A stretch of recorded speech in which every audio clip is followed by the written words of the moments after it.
Okay, now let's go through the sell by chat script. Now, sell by chat is basically the process of messaging someone and taking through the whole process and then selling them onto your training program entirely by text. Now, there's a couple of stages to it. Now, I don't want to basically run through every single part of the script. It's actually in the notes that we have. So I'm not going to read out every single line. It's more important to get the idea of what the process is of the script, okay, that you need to go through, the stages that you need to go through, and then understand the value of repetition. So this is why we have multiple options there. These are not going to cover every single option that you could possibly come up with, simply because it is impossible to do that based on the different niches and avatars that everyone's work with. There's principles for the script that you need to follow more so than actual lines because it will be individualized for most people. And one of the key things I really want to communicate is sell by chat does work. A lot of people say it doesn't work, and they do it three times. Three times is not enough time. Three times is not enough times to actually get any good at selling by chat. And I would argue it's not enough to get good at anything. So realistically, follow the script, follow the phases for at least 100 different sell by chats and see what your conversion ratio is. Your conversion ratio will be low. And it is one of those tools that in general has a low conversion ratio. And every different part of personal training has different conversion ratio for different services, right? So in-person sales probably have the highest conversion rate because you've done two sessions with the client and then you get to talk to them. This is, you could be doing this from a cold lead. You could be doing it for someone inquiring to you. There's someone who like comments on a post or something. So expect the conversion rate to be lower. The difference is, though, is the amount of volume that you can do is higher. And that's the upside. And a lot of coaches never understand this. This has a whole bunch of upsides in terms of the volume you can do and also the cost. There is no monetary cost to get these leads. You can get these leads for free, and the skills you learn here basically help you get better at everything else. So, a couple of key principles. First one is to be customer centric. Okay, assist the client rather than pursuing the sale. If you spend your whole time trying to get the sale and sell your shit, people will be turned off very, very quickly. Okay, make sure your questions are sincere and actually mean something. Okay, particularly when discussing their interest and fitness challenges. So dive in a little deeper, actually show some interest, and don't pitch immediately. Okay, we're not automated spammers, and everyone dislikes that. Prospects dislike it. Understand their objectives consistently. So spend time talking about it. I have had sell by chats with a client go over 3 months, and I signed the client. Like I just don't message him every day, but it's important to really make sure that you're not just trying to get the sale straight away. And always deliver value and assistance without charging them. If they're currently not interested, it doesn't mean they always won't be interested. Their interest may develop later. So I had a client who, well, at the time she wasn't a client. She was actually a member in the commercial gym that I worked at for a little bit. And after I left, I would occasionally just comment on her stuff. She posted some funny memes, right? She knew who I was, but she just posted funny memes. So I would just comment occasionally and basically got talking, how's your training, blah, blah, blah. And not very quickly, but soon enough, it was easy to get her into a conversation. And I generated a referral from her, and that's generated over $20,000 worth of sales.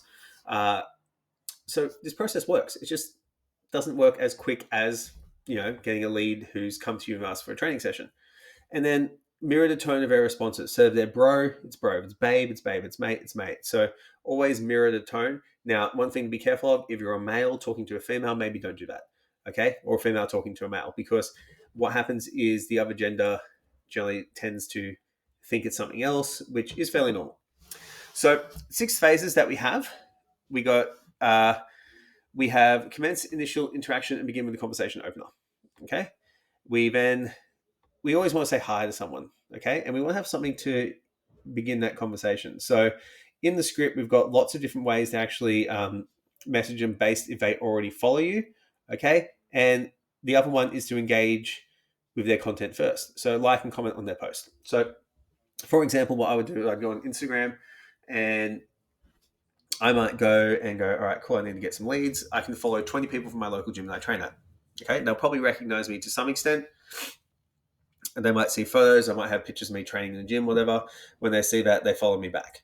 Cool. I would then, after a day or so, like and comment on one of their posts, and then they might send a DM, or I'd send a DM after that, based around that post. If they already follow you, you can just like reach out with any of the get to know you type stuff. Okay. From here, you shift the conversation towards health and fitness. How are you going with your training? How's the gym? Whatever it is. Okay. So from here, when you're not swamped with work and gym, you go to the gym. Did you work on getting in shape for your holiday? Looked awesome. How's your energy with the kids? Lots of different ways that we can kind of do that. And from here, you want to really emphasize small talk. Okay. We want to keep it friendly. We want to show genuine interest in what they're doing. And when we have that, it's really easy to then move towards the last one, which is to identify their objectives. Okay. And that's figuring out what their goals are and literally asking what their goals are to try and figure out if we can actually help them.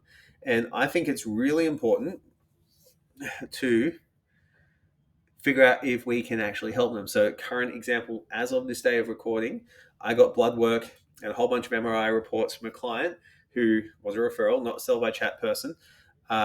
It's an interesting case. I really do actually have to go through it to see if I can actually help that person. But you need to identify your objectives.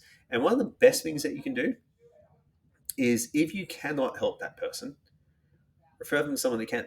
Okay, or send them some information that can, because that might be enough to then have them refer you someone or to want to work with you anyway. And then from phase 4, you want to explore the challenges, and there's a bunch of questions that you can do that. So explore the challenges behind it, and the more you know your niche, the easier it is to explore the challenges. Okay, so from there, it's kind of like, if someone has PCOS, and how are you handling the blood sugar regulation? Okay, if they have low back pain, how's your pain? Is it worse in the morning or in the evening? Okay, is that stopping you from doing anything that you want to do? You can really use your expertise here, and using your expertise here basically shows someone that you are the expert, which is one of the easiest way to sell, and you can start providing value and insight through there.